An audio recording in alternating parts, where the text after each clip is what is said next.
जय हिंद दोस्तों। कैसे हैं आप सभी लोग? अपनी तैयारी अच्छे से कर रहे हैं ना? भगवान से ही प्रार्थना करता हूँ आप स्वस्थ रहें और अपनी पढ़ाई को क्या करिए जारी रखिए और अपनी सफलता को क्या करिए प्राप्त करिए। आपका जो एम है, आपका जो लक्ष्य है, उसमें आप क्या करिए सफल होइए। तो चलिए दोस्तों, हम पढ़ रहे थे क्या, आज का सेशन हमारा क्या था, ध्यान देखेंगे। हमारा जो सेशन आज का था, पढ़ा रहा था मैं कॉन्स्टिट्यूशन। कॉन्स्टिट्यूशन मतलब संविधान। संविधान में मैंने आपको पढ़ाया था कि मूल अधिकार मैं लेके चल रहा था। मैं इसमें कुछ पॉइंट है जो मैं रिपीटेशन कर दे रहा हूँ, और रिपीटेशन में मैंने आपको क्या किया था कि जो मूल अधिकार है कहाँ से लिया गया है, यूएसए के संविधान से लिया गया है। कहाँ के संविधान से लिया गया है? यूएसए के संविधान से। इसका वर्णन किस अनुच्छेद से कितना तक है? ये अनुच्छेद 12 से लेकर कहाँ तक? 35 तक है। ये आपको बताया था मैंने। फिर मैंने आपको बताया था कि इसमें क्या थे, मूल संविधान में, मूल संविधान में 7 मौलिक अधिकार थे। कितने अधिकार थे? 7 मौलिक या मूल अधिकार, ठीक है, एक ही बात है, ठीक है, 7। लेकिन वर्तमान में 6 मौलिक या मूल अधिकार है। ठीक है, मूल का या मौलिक का बात एक ही है, अधिकार है। और मैंने आपको बताया था कि जो अनुच्छेद 31 में है, अनुच्छेद 31 में क्या है? संपत्ति का अधिकार। संपत्ति का अधिकार था, है नहीं, अधिकार था, जिसको किया क्या 44वें संविधान यानी 44वें कॉन्स्टिट्यूशन अमेंडमेंट यानी कि 1978 के द्वारा। कॉन्स्टिट्यूशन अमेंडमेंट यानी कि संविधान संशोधन 1968-78 के द्वारा इस संपत्ति को अधिकार को किसमें जोड़ दिया गया? भाग 12 के अध्याय 4 का, ये चाहे आप डायरेक्टली मैं बोलता हूं, अनुच्छेद 300A में जोड़ा गया है, यहाँ पर रखा गया है। और इसको क्या बना दिया गया? कानूनी अधिकार बना दिया गया। क्या बना दिया गया? कानूनी अधिकार बना दिया गया। ये सब मैं आपको पढ़ा चुका हूँ। ये सब आवाज तो क्लियर है ना? चलिए ठीक है। ये सब क्या क्या हूं मैं आपको पढ़ा चुका हूं, और मैंने बताया था पूरे कंडीशन, अगर ये आपको याद होगी तो मैंने बताया था कि जो समान समता का अधिकार है, किसका अधिकार? समता का अधिकार। ये आपको कितना मैंने बताया था? 14 से 18 तक, याद है? फिर मैंने आपको क्या बताया था? स्वतंत्रता का अधिकार। स्वतंत्रता का अधिकार मैंने बताया था कि 19 से लेकर 22 तक है। फिर मैंने बताया था क्या? शोषण के विरुद्ध अधिकार। याद है कि आप भूल गए? याद है कि भूल गए? शोषण के विरुद्ध अधिकार मैंने बताया था कि 23 से कहां तक है? 24। कहां से लेकर? 23 से 24 तक, आपको याद होगा।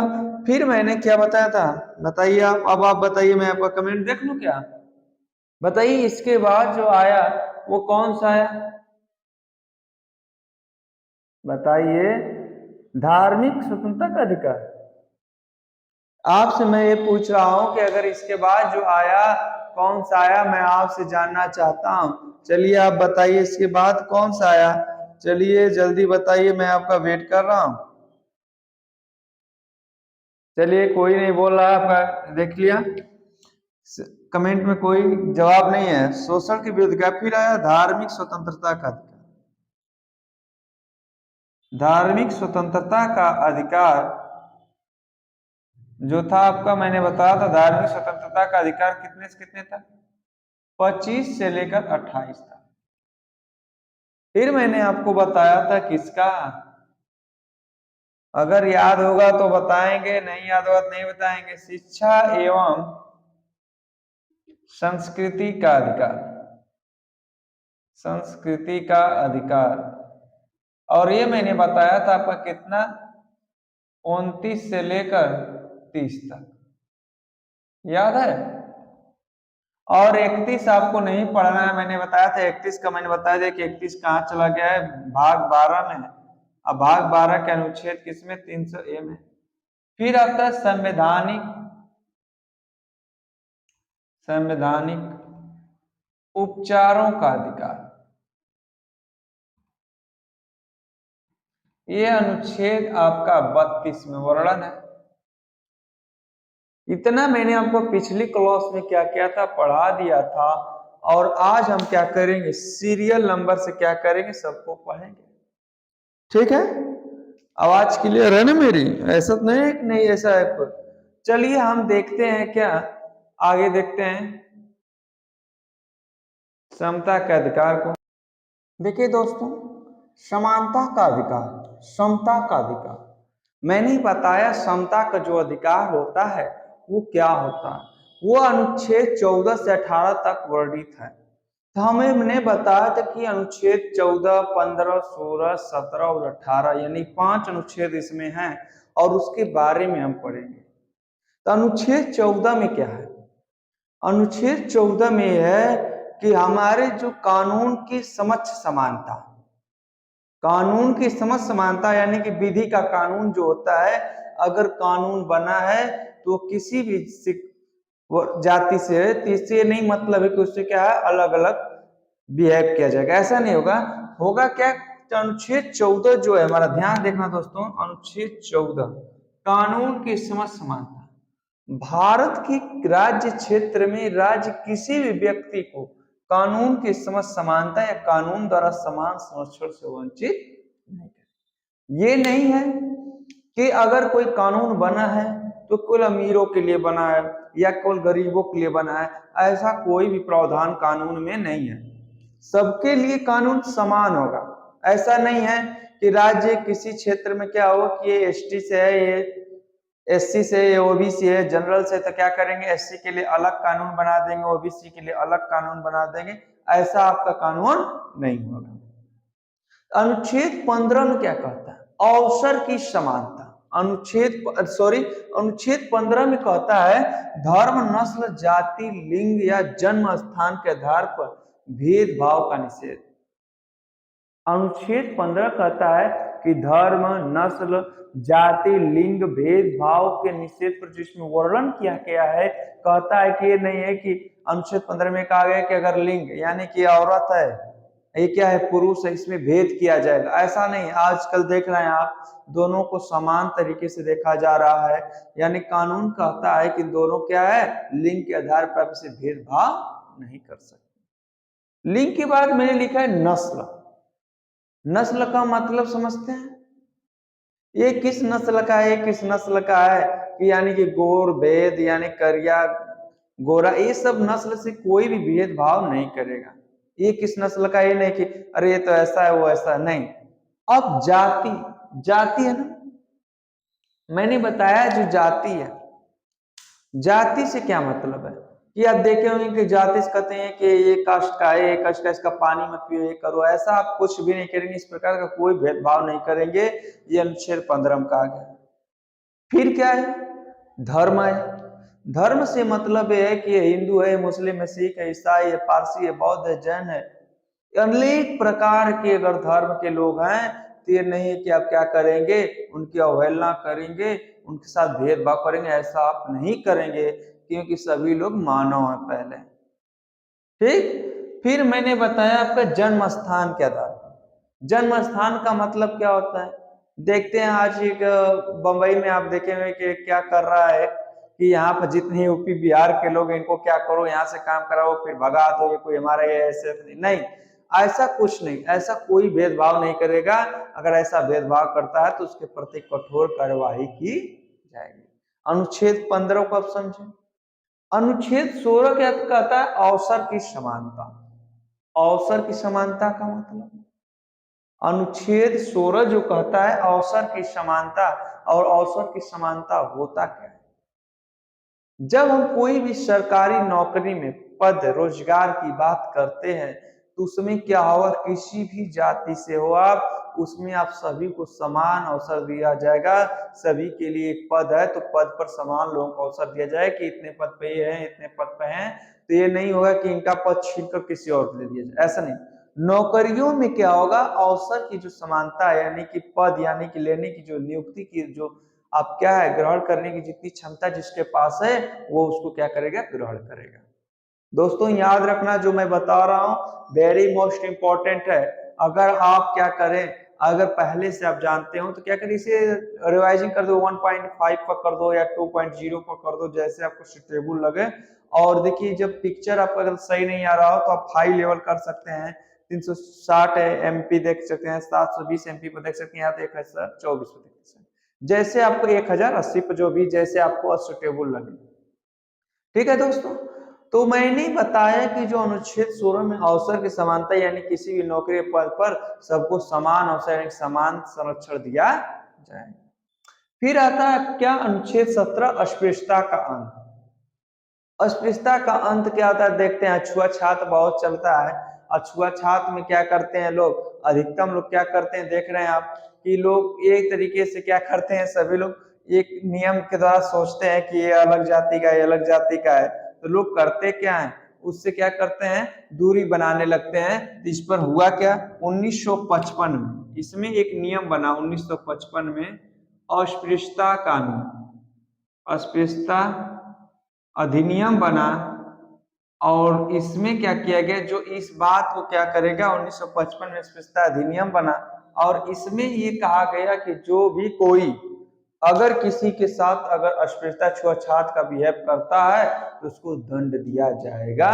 और इसी का आगे नाम चलकर क्या हो गया, यानी किसी का नाम 1889 में, सॉरी यहाँ पर 1989 में इसी को SC/ST अधिनियम के नाम से जाना गया। अर्थात कौन सा, इस नाम को चेंज किस में कर दिया गया, SC/ST अधिनियम। कौन सा नियम, SC/ST अधिनियम आपको क्या कर दिया गया, चेंज कर दिया गया, और आपका क्या कर दिया गया, इस तरह इसमें नियम बना दिया गया। अब करना क्या है हमारा, ध्यान से समझना। अब हमारा जो अनुच्छेद 18 आता है, उपाधियों का अंत। देखिए उपाधियों का अंत मतलब ये होता है कि सेना और शिक्षा के अलावा, शिक्षा क्षेत्र को छोड़कर, शिक्षा क्षेत्र को छोड़कर सभी की उपाधियों का क्या कर दिया गया, उपाधियों का अंत कर दिया गया। उपाधियों का मतलब समझते हो, जैसे उपनाम मिल जाए, जैसे कोई भी उपनाम अगर दे दिया जाता है, जैसे कहते ना कि ये क्या है कि महान योद्धा है, महान शब्द जोड़ दिया गया, एक उपाधि दी गई।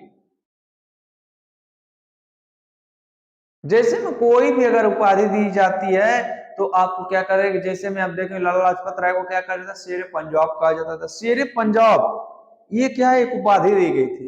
लेकिन जो अनुच्छेद 18 है, उपाधियों का अंत कहा कि नहीं, आप क्या करेंगे कि सेना और शिक्षा के क्षेत्र को छोड़कर सबकी उपाधियों का क्या कर दिया जाता है, अंत किया जाता है। जैसे किसी को अगर उपाधि लेने विदेश में जाते हैं, वहां से कुछ उपाधियां लेकर आते हैं, तो ऐसी उपाधि ग्रहण करने से पहले उसे राष्ट्रपति की अनुमति लेनी पड़ेगी। आपसे क्वेश्चन ये आता है कि उपाधि अगर लेना चाहता है तो किसकी अनुमति लेना चाहिए, आपको किसकी अनुमति लेना चाहिए, राष्ट्रपति की। ये था समता का अधिकार। आपको समता का अधिकार समझ में आया। समता का अधिकार में जो बताने जा रहा हूं एक से देख लीजिए, फिर आगे चलते हैं, ठीक है। समता का अधिकार होता है अनुच्छेद 14 से लेकर 18 तक। 14 में आपका क्या है, कानून की समझ समानता। 15 में क्या है, धर्म, नस्ल, जाति, लिंग या जन्म स्थान के आधार पर कोई भेदभाव नहीं किया जाएगा। अनुच्छेद 16 क्या है, अवसर की समानता। अनुच्छेद 16 के बाद अनुच्छेद 17 क्या है, अस्पृश्यता का अंत। अस्पृश्यता के अंत में 1955 में एक नियम बना, अस्पृश्यता अधिनियम, लेकिन उसी का नाम चेंज कर 1989 में उसे SC/ST अधिनियम दे दिया गया। और फिर उसके बाद आया आपका क्या, उपाधियों का अंत, यानी कि सेना और शिक्षा के क्षेत्र को छोड़कर सभी प्रकार की उपाधियों को क्या कर दिया गया, खत्म कर दिया गया। अगर कोई विदेश से जाता है, चाहे कहीं से भी अगर कोई उपाधि ग्रहण करता है तो उसे राष्ट्रपति की अनुमति लेनी पड़ेगी। समझ में आई बात। अब हम पढ़ेंगे स्वतंत्रता का अधिकार। स्वतंत्रता का अधिकार क्या होगा, चलिए देखिए आगे। देखिए दोस्तों, स्वतंत्रता का अधिकार अनुच्छेद 19 से लेकर 22 तक है। देखिए हुआ क्या कि इसमें 19 से 22 हुआ, लेकिन अनुच्छेद 19 में नागरिकों को 7 प्रकार की स्वतंत्रता दी गई थी, जो मौलिक अधिकार में मैंने आपको शुरू में ही बता दिया था। लेकिन इसमें जो संपत्ति का अधिकार था, मैंने बताया क्या कर दिया गया, संपत्ति के अधिकार को हटा दिया गया। तो क्या हुआ कि संपत्ति के अधिकार को हटा दिया गया, तो मैंने बताया संपत्ति के अधिकार को जब हटा दिया गया तो स्वतंत्रता का अधिकार जो अनुच्छेद 19 से 22 था, उसमें 19 में नागरिकों को 6 स्वतंत्रताएं प्राप्त है। कितनी स्वतंत्रता है? 6 स्वतंत्रता। पहला क्या है, अनुच्छेद देखिए 19 फर्स्ट में, देखिएगा ध्यान से, अनुच्छेद जो 19 फर्स्ट में है, विचार एवं अभिव्यक्ति की स्वतंत्रता। कोई भी व्यक्ति नागरिक अपने विचार को, अभिव्यक्ति मतलब भाषण, देखते हो कि मीडिया वाले लोग क्या करते हैं कि कहीं भी जाकर घुड़ेस देते हैं कि बोलिए, ऐसे करते हैं कि नहीं करते हैं। तो वो किसके तरह अनुच्छेद 19 फर्स्ट क्लॉज के द्वारा ये क्या करते हैं, वो तुरंत क्या पहुंच जाते हैं, हर जगह पहुंच जाते हैं। तो करते क्या, वो हर जगह पहुंचते हैं, यानी किसी में अभिव्यक्ति, इसी में मैं लिख दे रहा हूं प्रेस की स्वतंत्रता इसी में आ जाएगी। देखते हो आकाशवाणी, टीवी, देखते हैं कुछ भी क्या करते हैं, प्रस्तुत कर देते हैं, प्रस्तुत करने की स्वतंत्रता। देखते हैं वो तुरंत क्या करते हैं, तुरंत कहीं ना कहीं कुछ भी प्रस्तुत कर देते हैं। तो आपका अनुच्छेद 19 में 6 प्रकार की स्वतंत्रताएं क्या हो गई, दी गई। लेकिन हुआ क्या, जैसे अनुच्छेद के फर्स्ट क्लॉज में 19(1) में क्या हुआ, विचार और अभिव्यक्ति की स्वतंत्रता अर्थात प्रेस की, पूछा था अगले क्वेश्चन कि प्रेस की स्वतंत्रता का वर्णन किस अनुच्छेद में है, अनुच्छेद 19 में। याद रखिएगा इस बात को, अनुच्छेद 19 के फर्स्ट क्लॉज में क्या है, इसका वर्णन है। अब हुआ क्या, इसमें आकाशवाणी टीवी प्रस्तुत करने की भी स्वतंत्रता है, लेकिन आप अगर देखेंगे कोई भी लोग होते हैं क्या, प्रेस वाले देखते हैं हर जगह पहुंच जाते हैं, तो जब किसी को क्या कोई कठिनाई हो, किसी को अवहेलना हो, तो वहां पर इसको क्या किया जाएगा, रोक दिया जाएगा, अर्थात ये स्वतंत्रता आपकी क्या कर दी जाएगी, बंद कर दी जाएगी। किसी भी जनता को ज्यादा परेशानी हुई तो आपका ये जो स्वतंत्रता है वो छीन ली जाएगी। तो आप ध्यान देना, 19 अनुच्छेद 19 में 6 स्वतंत्रता है। अनुच्छेद 19 के फर्स्ट में विचार एवं अभिव्यक्ति की स्वतंत्रता, प्रेस की स्वतंत्रता, आकाशवाणी टीवी के प्रस्तुत करने की स्वतंत्रता इसी में आती है। दूसरा आता है अनुच्छेद 19(2). इसमें क्या है, अस्त्र शस्त्र रहित, मतलब ना आपको क्या करना है, ना अस्त्र रखना है ना शस्त्र रखना है, अर्थात एक बिना शांति पूर्वक सम्मेलन करने की स्वतंत्रता। तो देखते हैं आप लोग क्या करते हैं, लोग सभी लोग बैठे रहते हैं अनशन पर, लेकिन वो स्वतंत्रता तभी तक दी जाएगी जब आप बिना अस्त्र शस्त्र के बैठे रहेंगे। अगर देख लिया जाए कि आपके पास चाकू है, बंदूक है, राइफल है, तो आपके उस सम्मेलन को क्या किया जाएगा, खत्म किया जाएगा और आपको मार पीट के क्या कर दीजिएगा, भगा दिया जाएगा। ठीक है, तो आप अनुच्छेद 19(2) में ये कह रहा है कि अस्त्र शस्त्र रहित क्या, शांति पूर्वक सम्मेलन की स्वतंत्रता, उसमें समाज को कोई क्षति नहीं पहुंचनी चाहिए। तो समझिए आपको क्या होगी, आपको सम्मेलन कर सकते हैं, किसी को कोई ठेस नहीं पहुंचना चाहिए, मानहानि नहीं पहुंचना चाहिए। जैसे SC ST वालों को एक विशेष प्रावधान अगर देखा जाए कि इनको अगर परेशानी हो रही है तो आपका इस सम्मेलन खत्म कर दिया जाए। फिर आपका अनुच्छेद 19 क्या आता है, 3 आता है, अनुच्छेद 19(3) आता है समुदाय और संघ निर्माण की स्वतंत्रता। यानी कि आप क्या कर सकते हैं, एक संघ बना सकते हैं, एक समुदाय बना सकते हैं, या आपको इसमें किसी प्रकार की स्वतंत्रता से वंचित नहीं किया जाएगा। लेकिन आप अगर किसी को हानि पहुंचाने के उद्देश्य से समुदाय या संघ बनाते हैं तो ये आपकी स्वतंत्रता नष्ट कर दी जाएगी। ये संघ और समुदाय की स्वतंत्रता उसी को प्राप्त है जो सामाजिक कुरीतियों को दूर करे, ये न कि किसी को क्या हो ठेस पहुंचाने के लिए उद्देश्य से अगर पाई गई तो आपकी ये स्वतंत्रता छीन ली जाएगी। तो अनुच्छेद 19(3) में क्या पढ़ा आपने? संघ, समुदाय और संघ के निर्माण की स्वतंत्रता।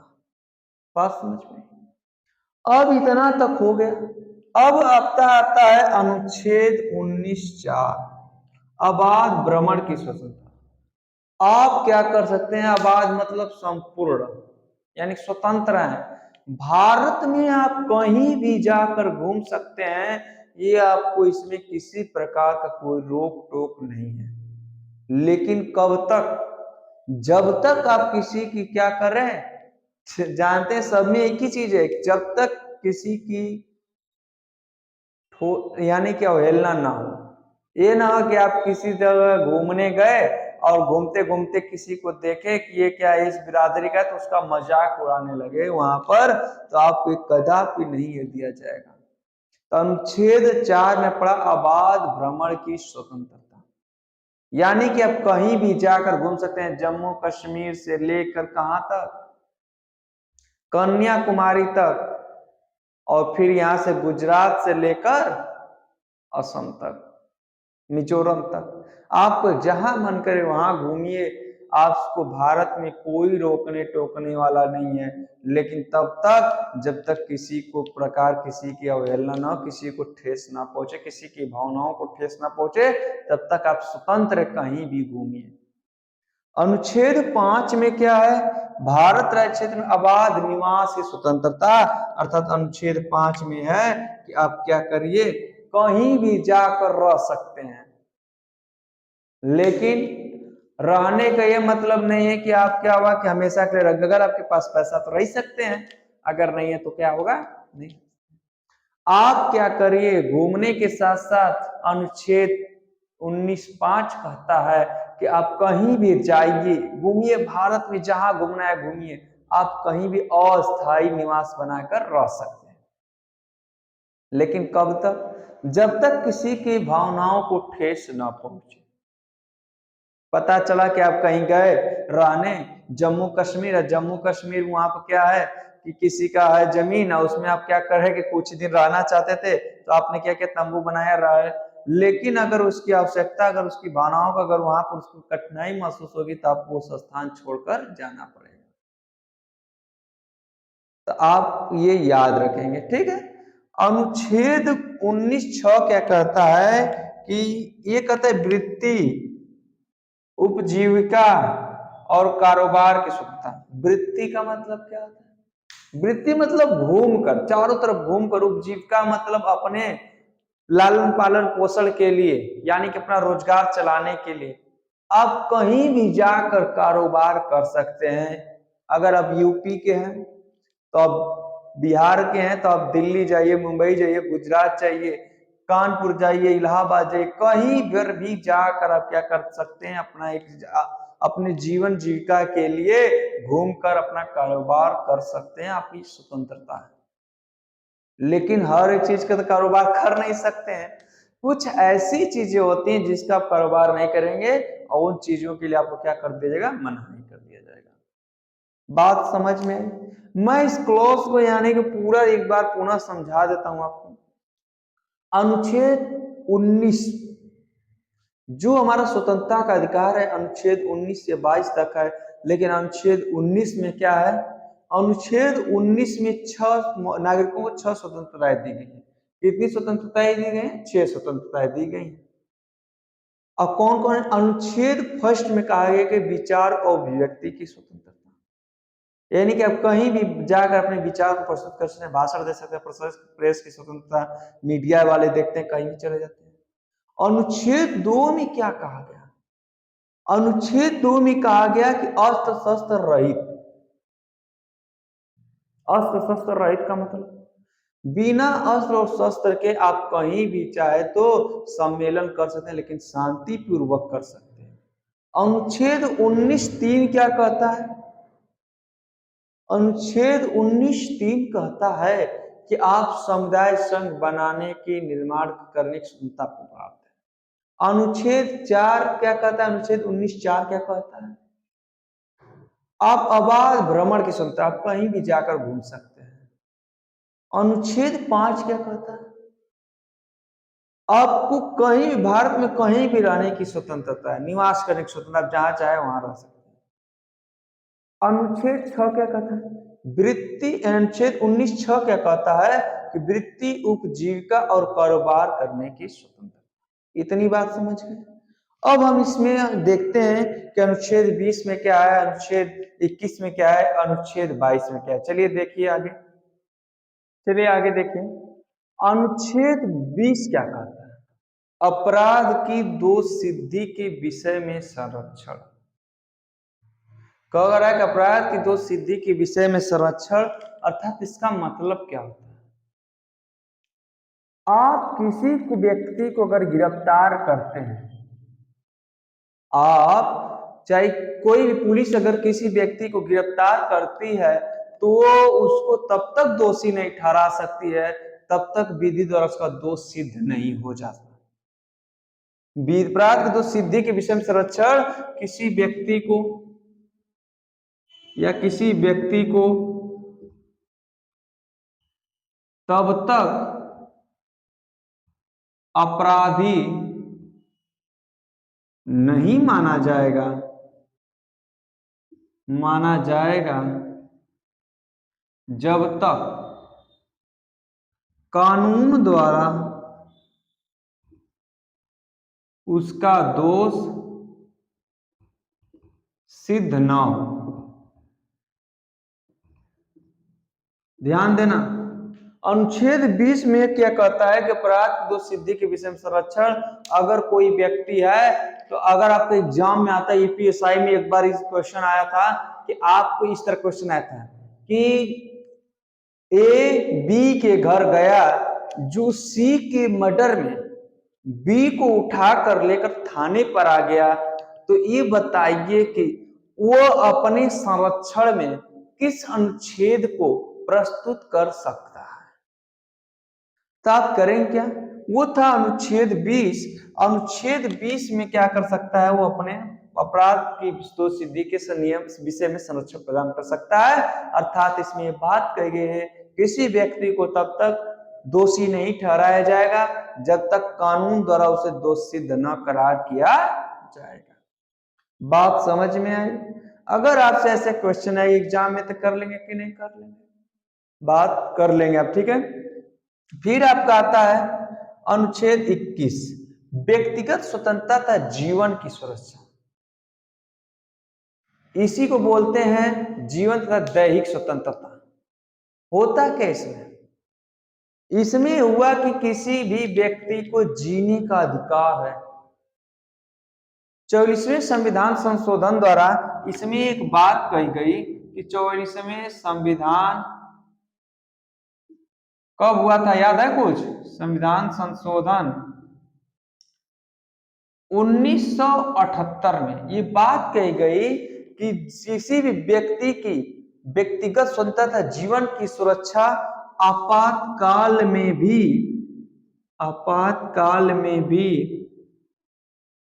नहीं ली जा सकती।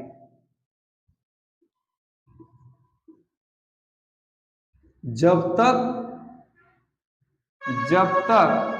कोई सामाजिक क्षति न हो। ध्यान देना इस बात को, जो कोई भी व्यक्ति है उसको जीने का अधिकार है। दैहिक एवं जीने के स्वतंत्रता का अधिकार जो होता है इसी को बोलते हैं, अर्थात व्यक्तिगत स्वतंत्रता तथा जीने की सुरक्षा। वो होता है कि हर एक व्यक्ति को क्या है, स्वतंत्रता दी गई है। बात समझिएगा। तो अगर पूछता है कि किस संशोधन के द्वारा आपातकाल की स्थिति में भी जीवन की स्वतंत्रता, व्यक्तिगत स्वतंत्रता को नष्ट नहीं किया जा सकता है, तो आपका अनुच्छेद 21 कहता है कि जो जीने की सुरक्षा है और व्यक्तिगत स्वतंत्रता है वो आपके 44वें संविधान के द्वारा उसे छीना नहीं जा सकता। एक और अनुच्छेद यानी कि एक संशोधन किया गया, और ये संशोधन कौन सा किया गया? 86वां संविधान संशोधन। 86वां संविधान 86वां संविधान संशोधन संशोधन 2002 में किया गया, और इसमें एक अनुच्छेद जोड़ा गया 21 का, वेरी मोस्ट इंपॉर्टेंट है आपका एग्जाम की दृष्टि से पूछता है। इसमें जो शिक्षा का एक अधिकार दिया गया 6 वर्ष से लेकर 14 वर्ष तक के बच्चों को शिक्षा निःशुल्क एवं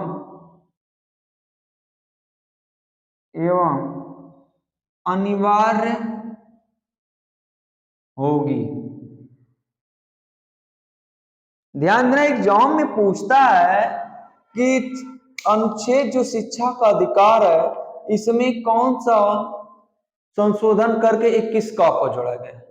तो ध्यान देना, जो आपका व्यक्तिगत स्वतंत्रता जीने की सुरक्षा है, इसी में 86वां संविधान संशोधन 2002 में संशोधन करके अनुच्छेद 21 का जोड़ा गया, जिसमें कहा गया कि 6 वर्ष से लेकर 14 वर्ष तक के बच्चों को शिक्षा निःशुल्क एवं अनिवार्य होगी। ये बात याद रखना, आपका वेरी मोस्ट इंपॉर्टेंट है आपका। इसे अब क्या करना होगा? आपको याद करना होगा। बात समझ में आई? अगर बात समझ में आ रही हो तो बताइएगा, मैं आगे बढ़ता हूं। अगर आगे बढ़ता हूं तो फिर आगे आपको कुछ और बताता हूं, ठीक है? अब देखिए यहां पर अनुच्छेद 22 क्या कहता है? बंदीकरण की अवस्था में संरक्षण। बंदीकरण की अवस्था में संरक्षण कहने का मतलब है, कोई भी पुलिस अगर गिरफ्तार करने जाती है तो किसी को अगर गिरफ्तार करती है तो वो जो बंदी है अर्थात जो अभियुक्त है उससे को ये बताना जरूरी होगा कि आप मुझे किस लिए गिरफ्तार कर रहे हैं और मुझे क्यों ले जा रहे हैं। अगर ये जब तक नहीं बताएगी तब तक पुलिस उसे गिरफ्तार नहीं कर सकती। किस अनुच्छेद के तहत? अनुच्छेद 22 के तहत उसे अधिकार प्राप्त है कि वह बंदीकरण की अवस्था में संरक्षण प्राप्त कर सकता है। उसे गिरफ्तार करने से पहले पुलिस को बतलाना पड़ेगा कि आप बताइए कि ये कौन सी जुर्म में मुझे गिरफ्तार कर रहे हैं। ध्यान से समझना, वेरी मोस्ट इंपॉर्टेंट। आप इसे क्या करेंगे? पूरी तरीके से ध्यान देंगे। आप ये नहीं है कि यहीं पे बीच में ही छोड़ देंगे, ऐसा कभी नहीं करेंगे। मैंने जो पढ़ाया आपको समझ में आया? मैं अब इसका रिविजेशन कर देता हूँ, रिपीटेशन कर देता हूँ। पुनः के अनुच्छेद 20 में आप क्या पढ़े? अपराध के दोष सिद्धि संरक्षण। और इसमें क्या था? किसी व्यक्ति तब तक अपराधी नहीं माना जाएगा जब तक कानून द्वारा उसे सिद्ध नहीं किया जाएगा। जैसे में क्या हुआ कि कोई क्या कर दिया, गिरफ्तार करके ले गया, बता दिया कि इसने क्या किया, रेप किया है, और रेप करके क्या कर दिया, इसे बंद कर दिया गया और दोष सिद्ध कर दिया गया। तो ये नहीं माना जाएगा कि वो दोष सिद्ध है। जब तक कानून द्वारा उसे दोष सिद्ध नहीं किया जाएगा, सजा नहीं दी जाएगी, तब तक वो दोष सिद्ध यानी दोषी नहीं कहा जाएगा। तो देखते हैं आपकी ऐसी प्रक्रिया करने के लिए बहुत ऐसे क्या है, मर्डर कर रेप करके लोग बच जाते हैं। क्या होती है, वो हाई कोर्ट से जाकर क्या कर लेते हैं, बेल ले लेते हैं। ये किसके द्वारा होता है? इसी अधिकार के द्वारा होता है। बात समझ में आई? फिर कह रहा है कि व्यक्तिगत स्वतंत्रता जीने का अधिकार देखते हैं। व्यक्तिगत स्वतंत्रता का लाभ उठाकर लोग जहां मन करे वहां पर चले जाते हैं और कई लोग को क्या हानि भी पहुंचा देते हैं। इसमें वेरी मोस्ट इंपॉर्टेंट आपको ये याद रखना है, 44वें संविधान संशोधन के द्वारा 1978 में आपातकाल में भी यह स्वतंत्रता से छीनी नहीं जा सकती। और 86वां संविधान संशोधन अधिनियम 2002 में जो अनुच्छेद 21 का जोड़ा गया, इसमें 6 वर्ष से लेकर 14 वर्ष तक के बच्चों को शिक्षा निःशुल्क एवं अनिवार्य दी गई। ठीक है, आवाज क्लियर है ना? और फिर व्यक्तिगत बंदीकरण सुरक्षा की अवस्था मैंने बता दिया कि जब तक पुलिस बिना कारण बताए गिरफ्तार नहीं कर सकती है। आप चाहे तो क्या कर सकते हैं, पूछ सकते हैं क्या आप मुझे किस जुर्म में गिरफ्तार कर रहे हैं। तो मैं आपको एक रिपीटेशन कर देता हूं कि स्वतंत्रता का अधिकार क्या होता है। स्वतंत्रता का अधिकार देखिए 19 से कितना पढ़ते हैं, 22 तक पढ़ते हैं। 19 में हमने 6 स्वतंत्रता के अधिकार पढ़ा। पहला मैंने क्या बताया, विचार स्वतंत्रता का अधिकार। दूसरा में क्या बताया आप, अनुच्छेद 2 में, अनुच्छेद 3 में, अनुच्छेद 4 में। ये सब आप याद कर जाएंगे, एक भी भूलेंगे नहीं। फिर अनुच्छेद 20 अपराध दो सिद्धि के व्यक्तिगत स्वतंत्रता का अधिकार, बंदीकरण की अवस्था का संरक्षण, ये सब वेरी मोस्ट इंपॉर्टेंट है। अब आगे चलते हैं हम शोषण विरुद्ध के अधिकार। चलिए देखते हैं शोषण विरुद्ध के अधिकार। ठीक है दोस्तों, ठीक है दोस्तों, इतना आपको रहने देता हूँ आज। इसके आगे कल आपको देखूंगा क्योंकि आपका लंबा क्लास हो जाएगा, तो इसको मैं क्या करता हूँ, यही पर छोड़ता हूँ। ठीक है, और इसके आगे कल पढ़ेंगे हम लोग। ये विधिवत क्या करिए, आप लोग क्या करिए, पूरे स्क्रीनशॉट लेना हो तो ले लीजिए, और क्या करिए, डेली डेली बाय डेली आप क्या करिए, अपना पढ़ता रहिए, क्वेश्चन पढ़ते रहिए। ठीक है दोस्तों, आज की क्लास में इसको यहीं पर रखता हूँ। आज के लिए इतना ही दोस्तों, जय हिंद।